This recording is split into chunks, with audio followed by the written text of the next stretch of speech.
Again, everybody, to a nice, beautiful Thursday morning. We are going to do some drum machine designing today. Oh, yeah. Love me some drum machine designer.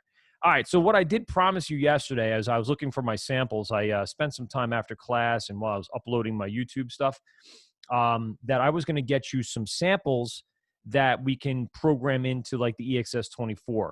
And I still want to do that. I still want to grab my samples and program them in. Here's two samples that I grabbed. Well, it's actually a lot of samples that I grabbed. Let's just take a listen to these. This is one set of samples for a kick and a snare. All right, so that was the Cinderella Man that I promised you. So that's the way this sounds. And what I'm probably going to end up doing in order to make this more of a cleaner sample, you can hear on the back end, it kind of cuts off and there's a pop. So what I'll end up doing is just creating like a nice little fade to get rid of that pop. Yeah, so now it's much smoother. I might actually even do some EQ and compression to really tighten this up, get rid of some of the tinniness of it. I'm not going to do that right this second for you, but I am going to get these out as samples. So here's what I'm going to do. I'm going to go ahead and click on this guy. Yesterday we talked about, or yesterday we'll talk about, yeah, it was yesterday, right? We did sampling. Great. That we could just bounce and send it out. I'm going to do something a little different. You know, the other option was to bring it into here and export it to my audio files folder, which we did in several occasions yesterday. You could see blub and nonsense and stuff like that was there. I'm going to do it a little differently. Might as well show you the other ways of doing things. I'm going to click on the clip. I'm going to solo the track. So it's the only thing I'm going to hear in this section. And I'm just going to bounce it. I'm going to keep it as the same waveform and information. I'm going to dump it into my samples. And this is a Cinderella Man kick. So CM kick. All right. I'm going to come over here and listen to my snare real quick.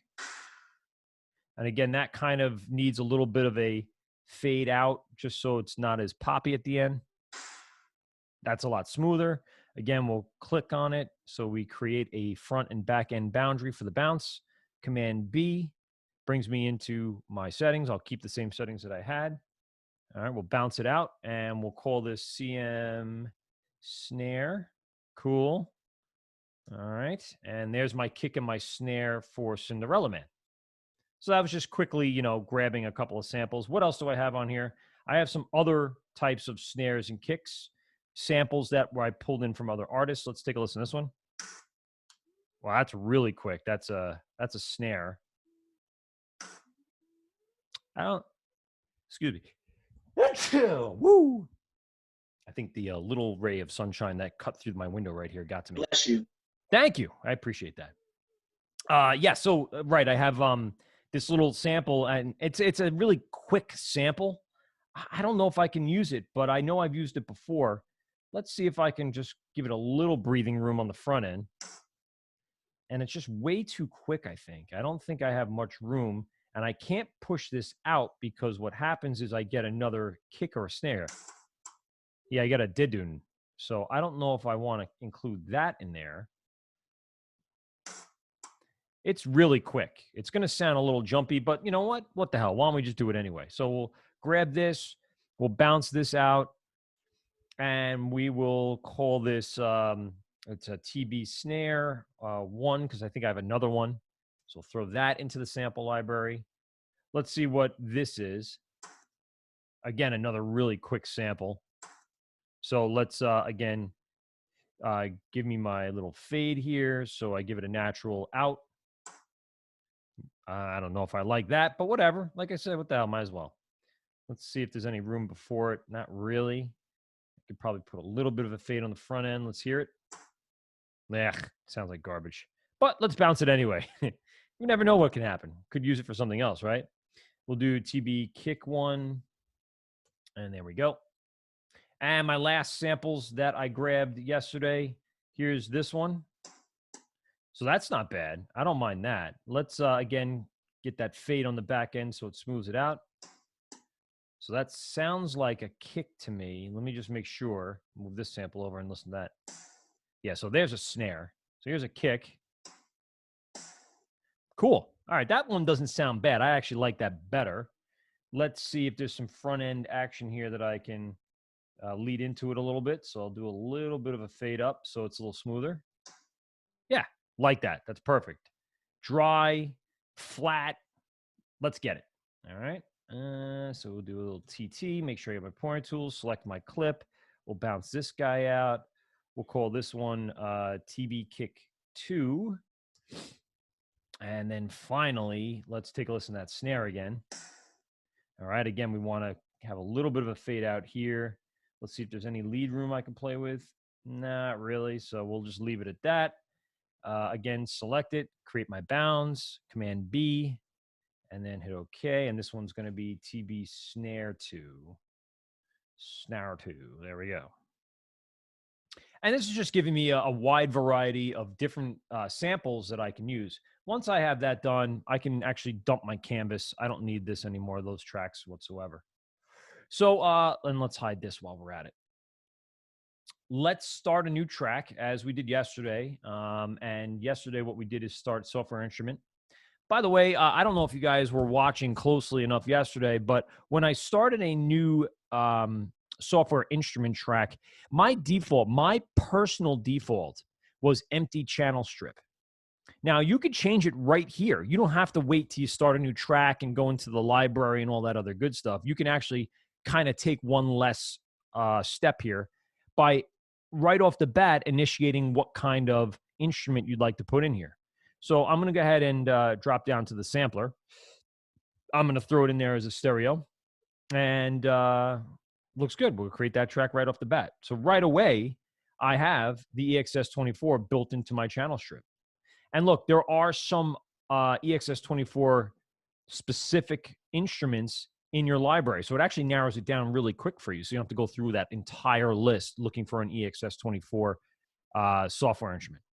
And this is the one we created yesterday. If you recall, those are the samples, the blub and the whatever else I said, those samples I did with my voice. But now we're bringing in samples from outside, from some other track, or we're sampling somebody else's work. So I'm going to start fresh. I'm not going to use anything that's here in the library. I'm going to go into the EXS-24 and click on that. We kind of went over all these parts and pieces. Not so much detail on the test tomorrow in regards to what all these do. I went through it with you just so you know kind of what you're looking at. The main part of what is going to be on the test tomorrow is what we're going to do now as sort of a review, but also to show you the samples that I wanted to show you yesterday. So we're going to go ahead and hit Edit. Edit is that button that it's going to give us that full range map of the entire sampling library. While I'm here, I'm going to start importing some stuff. So I'll go onto my desktop where I saved my samples, which is in my test folder and my samps. And I'm going to bring in all those new samples. So I just click and highlight and drag and hold down Command to select these two. I'm going to dump them all in, every single one of them. And they're going to say, well, you're adding 6 samples here. You're not adding one sample at a time like I was yesterday. Now I'm sampling a huge range. So look how cool this is. Logic's pretty good at this. You can either have them auto map, which basically will, say, all right, there's 6 instruments. There's maybe 6 octaves or 8 octaves. Let's spread them out evenly across the 8 octaves. Or you can actually dump them in as a drum zone without a range. So that means each note in a typical drum kit that's in the EXS-24 will be represented by one of these samples. Or you can just say continuous zones. I'm going to go auto map because I'm interested in how they spread apart everything. And it looks like they didn't do a great job. All right. They immediately, and I'm just going to show you more, put every single clip on every single note. And that's not going to work for us. So C2 is where my keyboard right now starts. So let's go ahead and start at C2 and remap this really fast. And then we'll do C2 to, what is that? A, B, B, B2, I guess, right? Yeah, that looks good. B2. All right, so then there's that. Then I'm going to go C3 to B3. And this just goes really quick. C4 to B4. And then we can move up from there. Where was I? 5 to B5. And then we do C6 to B6 and C7 to B7. Great. Now you can see if I scroll over, that each one of these samples now is laid out on the keyboard from C2 all the way to B7 is where all 6 samples lie. And all I had to do is go in and change my key range. That's what we did yesterday. So there is that. I find that that kick is pitched. So I'm going to unpitch everything because I want to keep the initial sound. I don't want to unpitch or repitch anything. And the other thing I'm going to include on this one is I want to hear the whole sample from start to finish and every single one. So I don't want to have to hold the button down to play the sample. I just want it to go. So the minute I hit it, and then I hit it,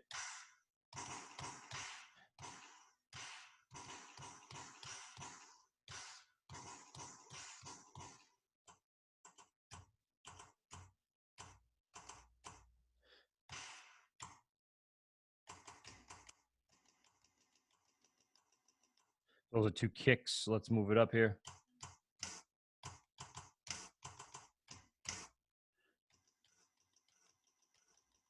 Let's move it up one more.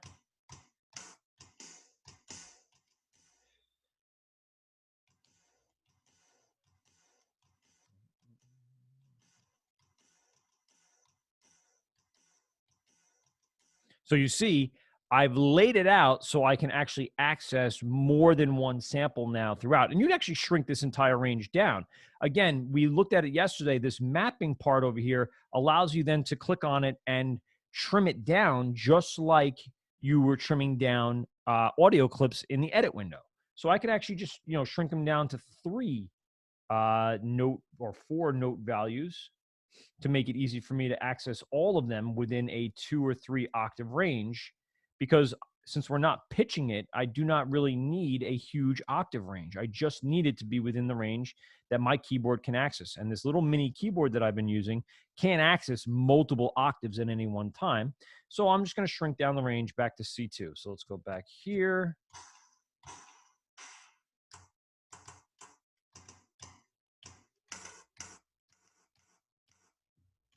So I'm missing this one here. I only go to C4. So maybe I'll just shrink these down just another couple of notes so I can include that final sample in my mapping. Because again, we're not pitching it, so I really don't need a lot of notes in order to do that.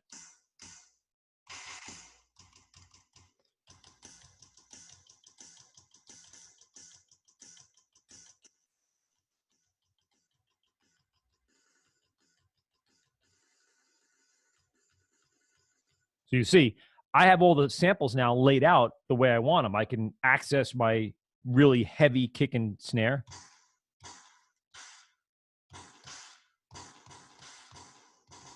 So there's that sample. I can access this really tight kick versus this really bassy kick.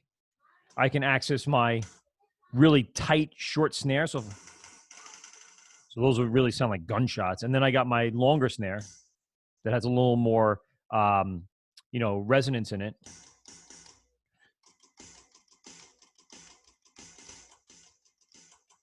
And you have two kicks that you can, so a little alternating sounds. Basically what I'm doing here is I'm actually building my own drum kit through samples. If I were able to find other elements like a tom, a floor, hi-hat, cymbals, or even electronic sounds that I really like that I can find isolated, I can cut them up and then I can program them and map them into the EXS24, I can build my own custom drum kit. And see, this is where it starts to get really cool, because as much as I like the drums at school, sometimes I like different styles and different tones and different ways that the drummers tune them. And when I get to a place where I find that I really like the way that snare sounds, or what, that particular tom sounds like, I will actually ask for a sample. I'll ask for the drummer to go in and just hit it once, let it ring, let it resonate, and that's it. I'll take that one little clip and I'll throw it into my library. And I'll have that snare now for the future if I ever want to sample it. And as I go through and start building my own custom drum kit, as you can see, we can lay it all out. Now, as much as I have a 2-octave keyboard, I can always remap this. I can save it as different things. I can group them together. I can add new EXS24 instrument numbers. Right now, you see I'm at 2234. But as I close this, it's actually going to ask me to save it, and I am going to save it as a custom kit. And so now you can see I could start creating, and now I have actually my own custom kit at school, but I don't have one here on the laptop. But now I have my own custom kit, and now I can access it at any time. And what I would end up doing is just writing custom cust drum. And now in my mix, I have a track. I'll go back into this for a second. I have my own custom track with my own custom drum kit, and actually now is in the library, as you can see, which is quite interesting. I can go back to test. Let's see if I can access. Those are yesterday's.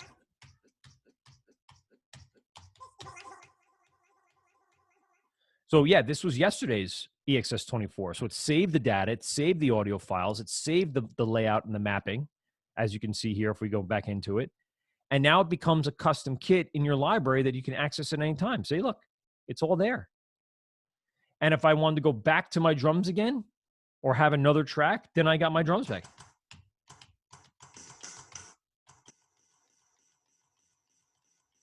So it's a very cool way, and this is just kind of a continuance of yesterday, a very cool way of programming and creating and organizing and customizing stuff here in Logic. I don't believe that Pro Tools has this level of customization in their sampler. We know we can do we know we can do structure free, and we know we get 4 tracks at a time. Can you save that as a channel strip setting? Yes, but does it save it like it does here? More organized, the mapping and all that stuff? It kind of does. If you recall in structure free, you can determine key ranges between each sample. So no, I mean, I don't think it's to that level of what Logic is capable of doing, but I know that there are still some commonalities between the two. I just feel like because the way the EXS24 is laid out and the edit and the way this looks and what you can do with it is really the thing that's going to make the difference. So let's go into Drum Machine Designer like I told you we were going to do today. So let's start a new track. So Command-Shift-N. And of course, like I said to you, we could immediately select the instrument right away when we start a new track. So we'll go to instrument right now, and then we'll go down to, or up to, or where the hell is Drum Machine Designer? I just saw it before. There it is. Drum Kit Designer, but that's not it. All right, let's try. Why isn't it there? All right, hold on. Let's try an empty channel strip and make sure it's there. Make sure I didn't lose something here. No, it's here. I don't know why it didn't pop up there in the original menu. Interesting. I'll have to go back and find out if that's something Logic has changed in a new version of Logic. But it is the same way that I would end up getting the EXS24 or any of the other generating applications behind Logic. So Drum Machine Designer, all it is, I mean, we're going to look at it in a second here, and there it is. All Drum Machine Designer is just a facelift for Ultrabeat. If you recall, Ultrabeat is a sequencer, right? It had all sorts of information and stuff that you could choose. Whoops, I'm just going to change that. What the hell just happened? I think I just accidentally quit it. Oh, no. It's okay. My stuff's still there. We'll go to the autosave to 1030. Love me some autosave. There it is. All right. So, yeah, make sure my custom drum kit's still there. Uh-oh. I think I lost my samples. That's not a big deal. We can always go back in. Let's see if it actually is still there. No, they're all gone. I'm not reloading them now, but I guess my autosave didn't autosave samples. I'm wondering if I could actually go in and go ahead and grab an EXS24. Oh, see, there it is. Look at that. It unexpectedly quit. Didn't like me. That's for sure. That's for damn sure. All right, let's try this a little differently here. There it is. Look, I found it. Boom, custom kit. Look at that. Magic. Now I'm going to save my project. All right, so let's go back into our thing here. And yes, let's select Drum Machine Designer. Like I said, it's just an Ultrabeat like makeover. This is what Ultrabeat looked like. And I know it to me, it even looks confusing, even though I know what everything is going to be able to do or what it will eventually sound like. But I think that instead of taking what they had done back in early versions of Logic and revamping it, what they ended up doing is just revamping the whole concept. So this was our sequencer. As you recall, you can go ahead and look at the on and off patterns. You push play, right? You select an instrument or you select some sort of kit, and it changes the pattern, it changes the sounds. And right, we know that if you recall from our Ultra Beat lessons, we can actually pull these in and create MIDI clips out of them. And then we can edit them and change the signals and all that stuff. So, Ultra Beat was great for some things, but Logic needed an updated version of that concept. So they created Drum Machine Designer.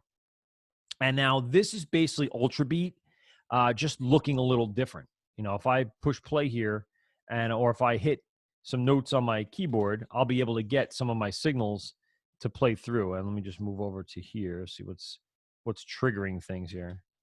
Yeah, so some of my keys, I got an octave down here. There we go.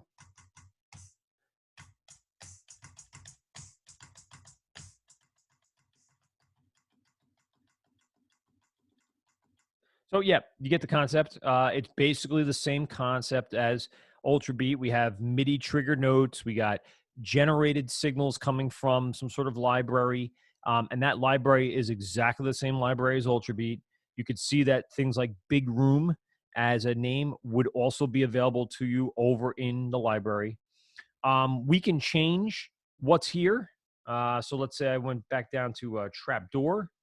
I could select Trapdoor on this track, and now you can see Trapdoor is what the signal is going to be. Now the kick sounds a little different.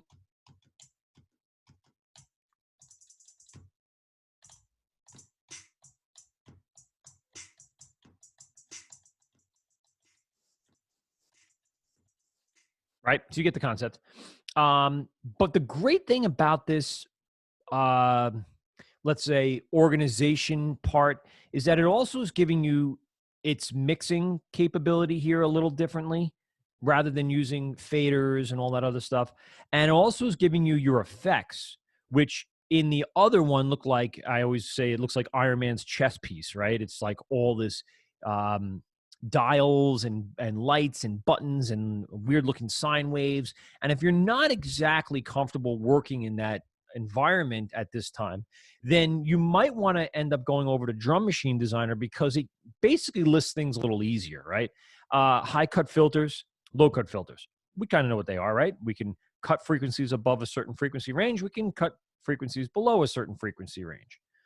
So that is one way of looking at it. The other thing is you have effects, crush and distortion. We can add a little noise and nastiness.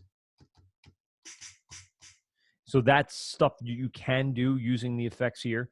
And of course, kit delay and kit reverb. So these are the buses and sends. So if you look at what is going in here, by the way, they did not bus or send any of their reverb or delay. Their plugins are right on the track in Drum Machine. So you actually have the delay right here, which is actually linked to this.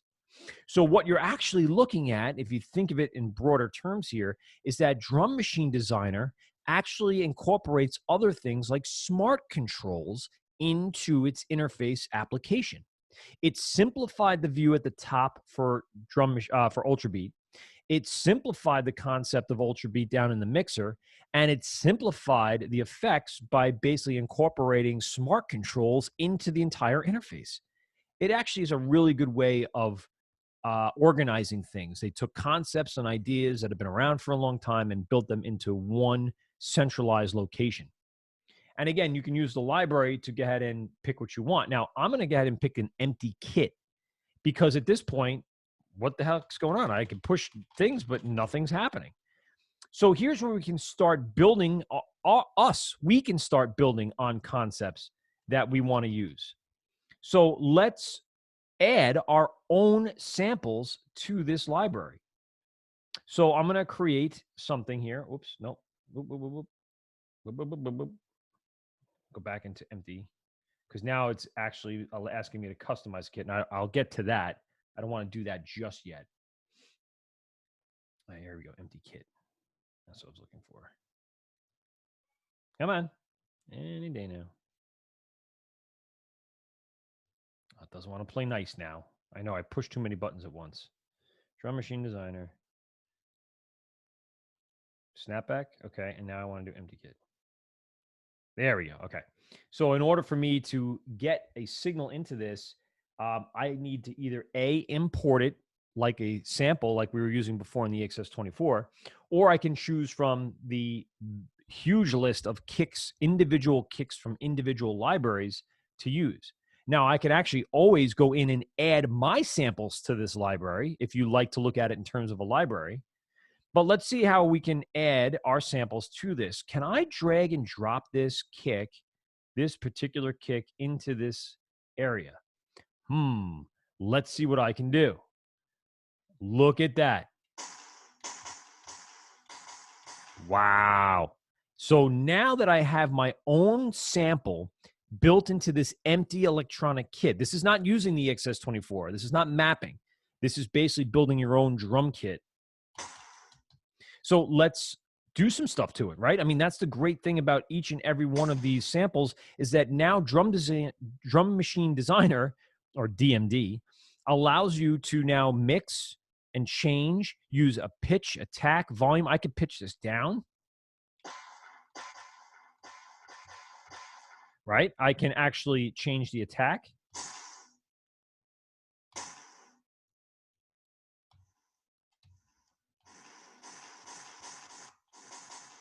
I can change the decay to make it super low or really long. I can pan it and change the volume. It seems like a little loud, so let's pull that back down. I can fine tune the pitches by semitones. So some cool concepts here that I can now take my samples and without actually changing the audio file itself, I can use Drum Machine Designer to do it for me. And now I also have, by the way, these other pieces of the puzzle. I could turn on my spread so it really pulls the stereo field outward, left and right, really draws it from the center all the way out. So maybe I want that a little more, stereo in the mix. Even just a little bit makes a big difference. I could add massive amounts of reverb to kind of create a longer type of decay. Drive, adding a little distortion, adding a little, crush, kind of make it feel a little dirty. Let's turn them on. Oh, sounds like a decimator. Listen to this. Oh, yeah. Seems like I punched Wreck-It Ralph in the face. So those are just like effects that we can add. And again, it simplifies the control surface here because it's not all these other little, inserts or audio effects that you'd have to go in and look at all these parameters. It actually just simplifies the whole thing.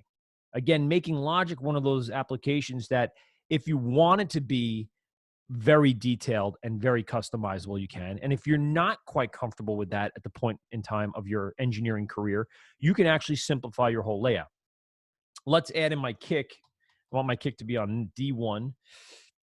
So let's go drop in and find and say hello to my friend, the snare or the clap that goes with this. So we're going to go ahead and drag that snare right in there. And there's my sample. So now I have my Cinderella Man kick and snare.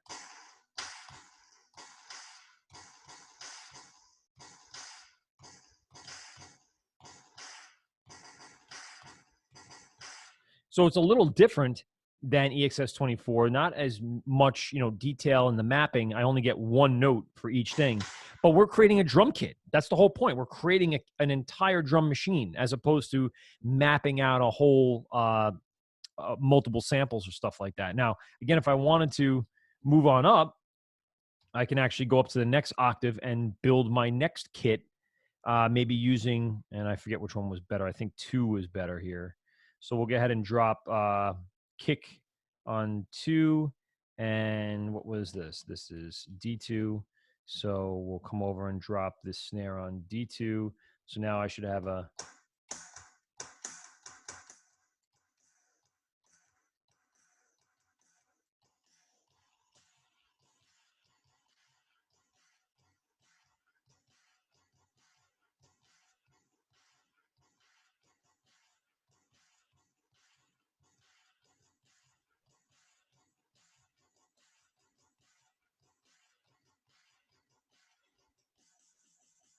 right? So you could do a lot of cool stuff. Now that you have stuff programmed in, you can start blending new tones together. And again, this is, I'm just turning the page here to go from octave to octave. And then if you didn't like so much of the snare here, having that much emphasis, or again, maybe there's a lot of, you know, sound that you don't want in there. Let's see.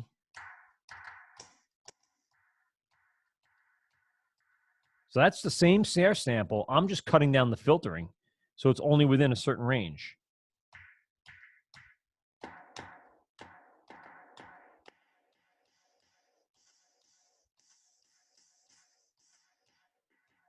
And now you see I'm sweeping the frequencies for the high cut filter.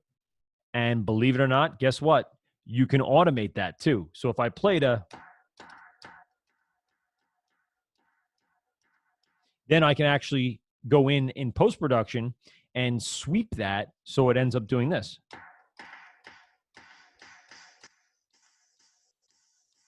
So that's why I also like Drum Machine Designer. Since the smart controls are all condensed down to, you know, 6 different knobs, you don't have a million different parameters that you'd have to end up automating in the end to get a certain effect. Now, these are things you have to really consider and think about. So what if I cut down the kick here?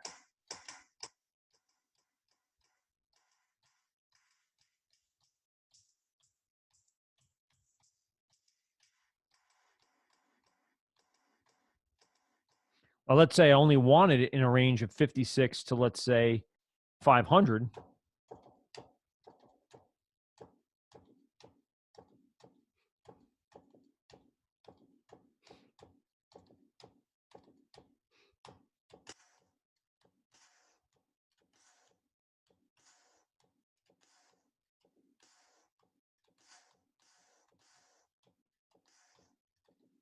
Right? So now I got this cool sounding sub bass, even though the initial kick sounds like this, which is great for things like, you know, it was initially a rock kick anyway. I can actually filter it and turn it back into more of a hip hoppy type kit. I wouldn't associate that with any sort of rock, to be honest with you. And I know it depends on the pattern and the BPM I'm playing it at. But man, I just turned a regular rock kick into a sample that I can use in hip hop.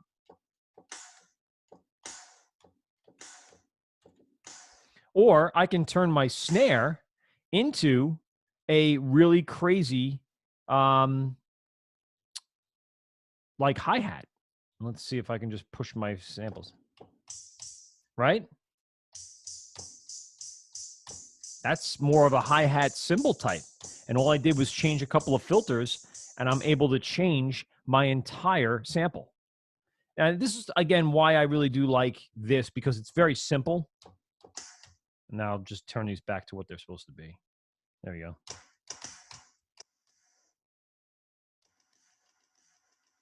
Right? So there's so many ways that you can manipulate sound using some of these awesome applications built into Logic. Again, does this come with Logic when you buy it? Yes, it does. It comes with it. And a lot of the sound that's there. But that doesn't stop you from going out and getting your own samples. And listen, even if I ripped off this kick, right? This came from a song. I'm telling you right now, this came from a song. I was able to find the kick and isolate it, right? I can probably change it enough that I cannot infringe on anybody's copyright. Because, I mean, like I said, that sounds cool, but the minute I actually, no one's going to ever know that that was a sample of a kick from another artist. No one would ever have a clue. There'd be no way of knowing because I filtered it so much. So now actually that sound is yours.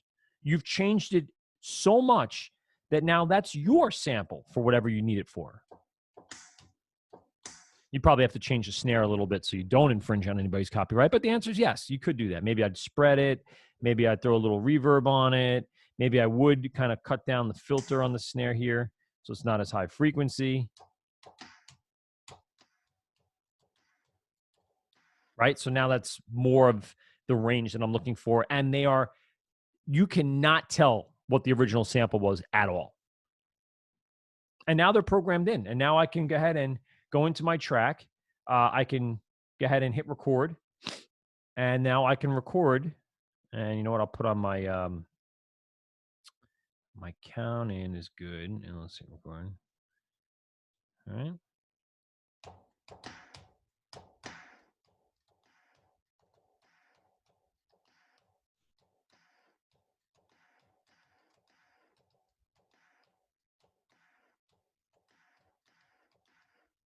Right. And now I have my own MIDI track that I've created. Go in and quantize and do all the other fun stuff that we've done before and really get this thing to be your own personal loop that you've created from scratch. And even though you've borrowed some sound from somebody else, you've done enough to it to make it your own now.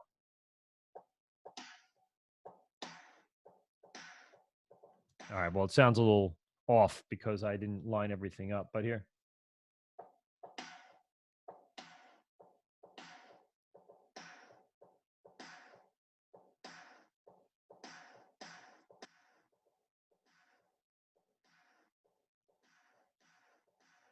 And you can tell right now that a lot of my velocities, oops, stop it. My velocities are really high because I have this little tiny mini keyboard, and to get to 127 on it's very easy. So as you recall, we can just highlight them all. We can vary up the velocities simply by going into the MIDI transform. We can do random velocity. We pick our range. I don't want 127. I'm going to want 120, and I want it to start about 98, and then operate and select, and there we go. And now I got my random velocities that kind of give you a little variation in the sound, and it's not as loud, obviously, in the mix, so I won't have to worry about touching the fader. And there's our track.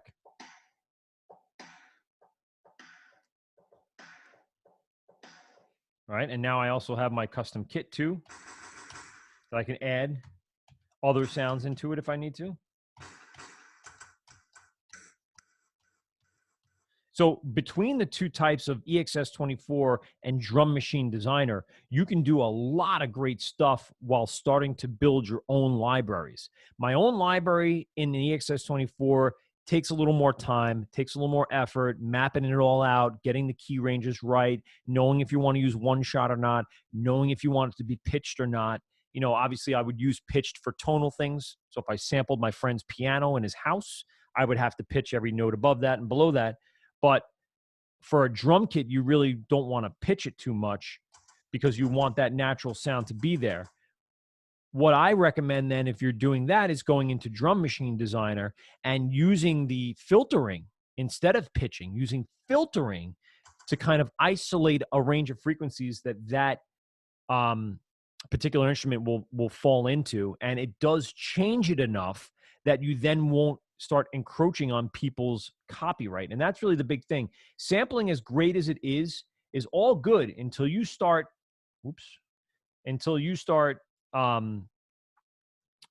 basically just using other people's work and thinking that you can get away with that. You can't. That's not the way it's going to work. You're going to have to either A, pay for the royalties of that particular song, or B, sample it and change it so much so that no one can distinguish it from the original sample. But at least you have something to work with. And that's kind of what we're looking to do, is we're really just looking for something to work with to get a final composition. Let me just hear, since I moved it and quantized it, see how this sounds.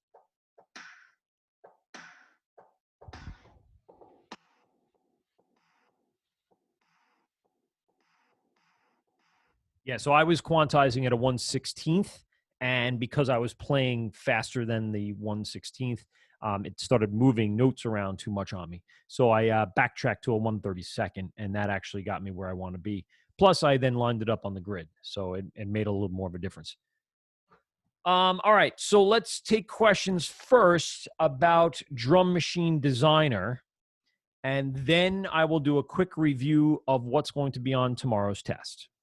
So shoot your questions now about Drum Machine Designer.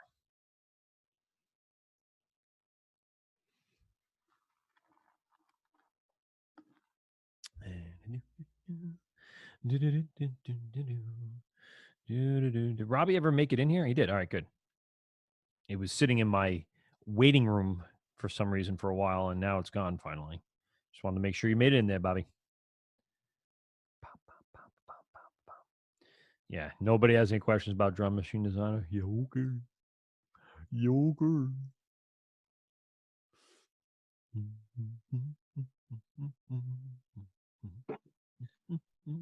What up? Yeah. How do you set it up again? Like, how you get that trapdoor thing again? That's the only part I missed. Like, how Oh, you get okay. that So just trapdoor just thing? how to get Drum Machiner up and running. Yeah. All right. So I said there was a couple of ways. You know, when I started a new track. Thanks, buddy. I'll let you follow up question if you need it. Um, you know, obviously you're going to start a new track inside of Logic. So Command Option N gets to my new track. What I said was I thought it used to be in here right away. When I click on Software Instrument, my preferences are to set up an empty channel strip, but it usually was in here, and thought I may have missed it before, but I guess not. It's not in here for some reason. So you'll have to set up an empty channel strip as a brand new track. And once you have an empty channel strip in the project, then you can go over into the instrument part of our channel strip and add Drum Machine Designer, which is here in the list. The same list where we found Ultrabeat, where we found the EXS24 from yesterday, and the same place where there's a whole bunch of other applications that have sounds that help generate and create stuff in the program. So once you've gotten an empty track in here, instrument, go down to Drum Machine Designer, and then voila, there's your Drum Machine Designer. And as you can see over here in the library, it's now changed with all the Drum Machine Designer kits. So we have there's Trapdoor, like you were asking about before, right? So there it is.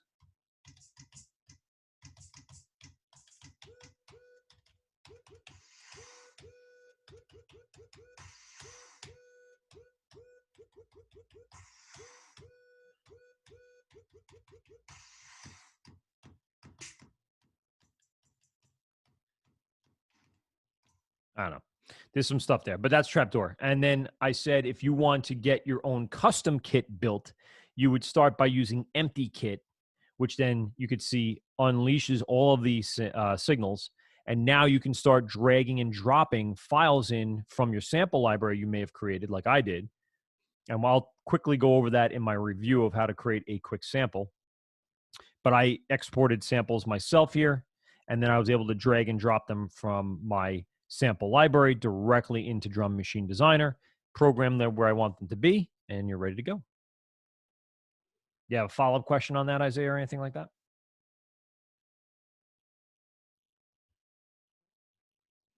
Okay, cool. Yes, you did? Sorry. I got what I needed. I wrote it Cool. down. Yeah.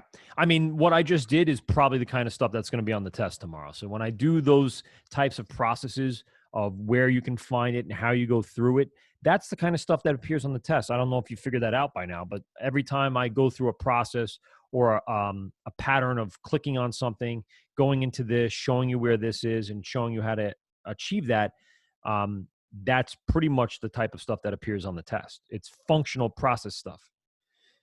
I again, to do well in the test, obviously watch, pay attention, understand, maybe take notes like you would as a college student, or what you'll have to do as a college student. Um, but also then going back to the videos if you truly didn't get it and watching them again to just, you know, you basically can loop a 30-second part, watch it a few times, and say, okay, now I see what he's doing. He's doing this, this, and this. I got how to get there. And that's the kind of stuff, you know, that we'll see on that test coming up tomorrow. Anything else before I do a quick review and before we get out of here?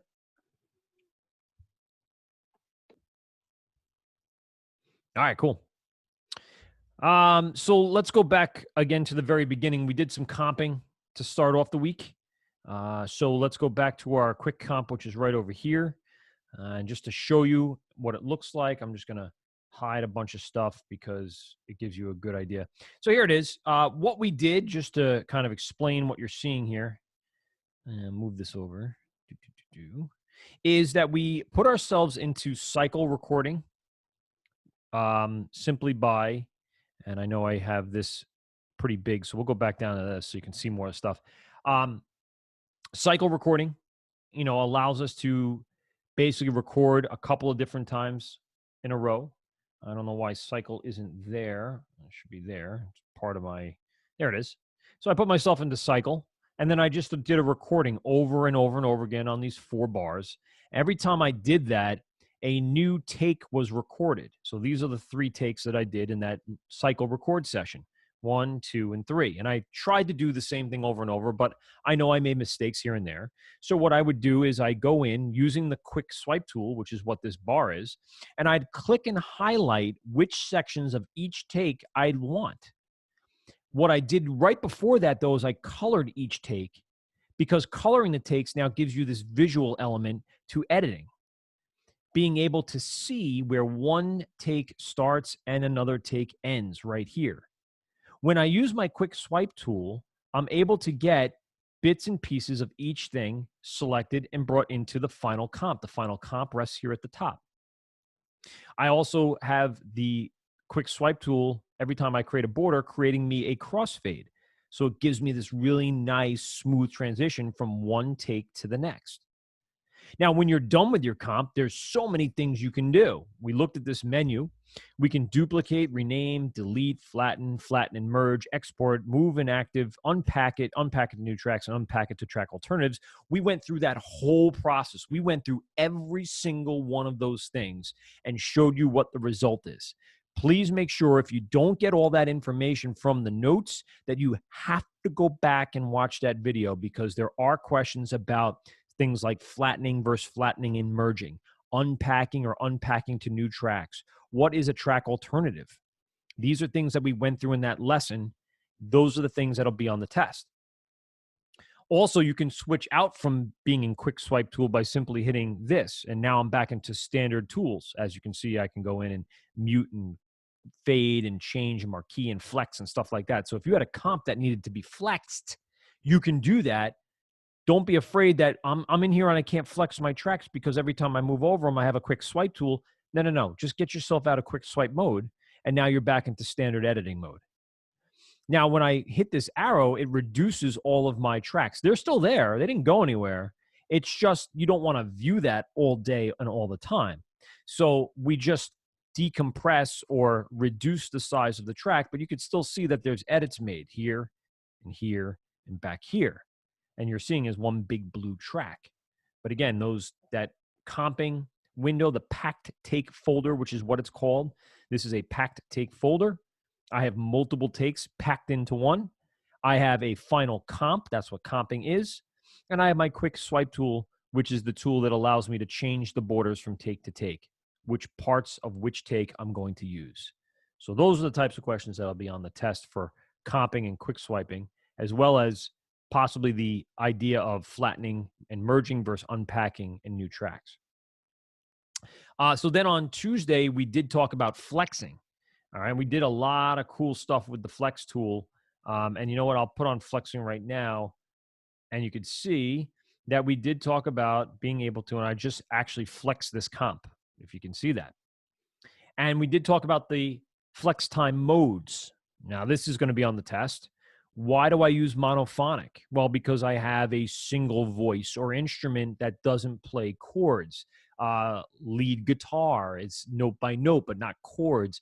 A human voice is rather monophonic compared to polyphonic, multiple notes combined together to create a final thing. So when you're going into your flex time mode, you're trying to think about, what is it that I'm flexing? Is it voice? Is it a piano, or is it drums? We found that in our drums, slicing and rhythmic worked best. Slicing really put the transient markers exactly where they probably should have been.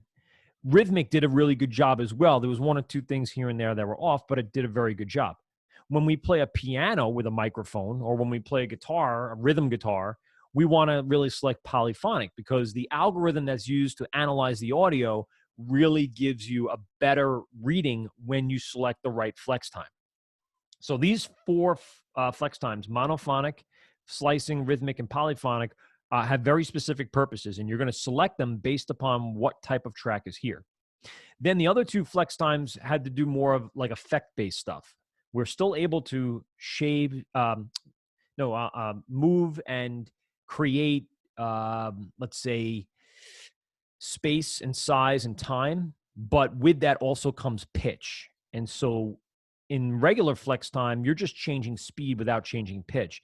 In flex time of speed and Tempophone, you are changing both speed and pitch. One does it a little better than the other. And again, they're effect-based, not so much utility-based. And then we also talked about, once you have something flex timed, how you can actually quantize it and use groove tracking to create these master groove tracks. And I believe, I don't think I did. It's over here somewhere. Here it is. I was going to say, I don't think I saved it, but I did. No, I flex timed this too. That's probably why it's there. Oh, no, I did it on the other project. That's right, where we had the QL drums. But I did not save it because I didn't want to mess up my project. But what we can do once we have flex time activated, and we'll do this for the comp really quick and do that, and we'll turn into monophonic. All right. And by the way, when you look at a flexed time packed take folder, it had to flex and put all your transient markers on every single take. Your flexing will be done in each take, not in the comp. You notice that back over here, this audio file automatically showed you your flex time markers. But over here, the comp doesn't show you the flex time markers when it's minimized. You have to go into each take and use flex time. All right, that's just a combination of two things we talked about this week. But what I'm interested in is possibly aligning my performance here to a grid. What kind of grid, you may ask? Well, maybe a quantized grid, and we can do that. So if I were to go into my track, and you can see my flex mode is in monophonic, there is a method and a madness in order to quantize this, basically aligning these markers to a grid and being able to go in. Yeah, this is your flex time thing here. I don't have my drum tracks up. That's probably why it's not doing it. But it's going to show you the ability to quantize. And the other thing we looked at is basically creating a groove track out of this. So if I like the groove at which I did my vocal track, like I'm gonna get it. So those are very specific grooves, right? Then I would make this track the master groove track and then allow other tracks to realign to that master groove. And that's why, and you need to use flex time in order for it to identify and use it. So your flex time markers will get dropped in, it'll identify it, you'll be able to quantize it, then you'll be able to apply that groove to other quantized flex timed audio files.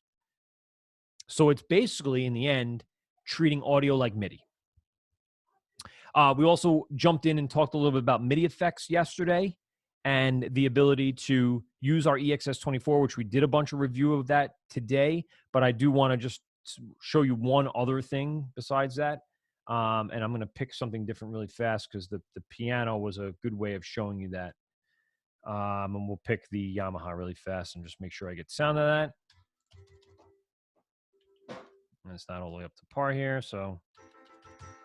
Right? So we looked at the MIDI effects yesterday, and that's where they are. They're right here in the channel strip. There's, looks like about 10 of them. And we went piece by piece through this to show you what each one does. Some of them have a bigger impact than others. But the point of the MIDI effects is to now even more so customize or even create things that you probably might not even be capable of doing. So for instance, in the arpeggiator, which is one of my favorites, we went down to a... I don't know, swung 16ths. So it just means when I hit a single key and I hold it down, it's actually playing a perfect 1/16th note in time with the project on a perfect grid. And all I do is hold down this note. And I can add other notes.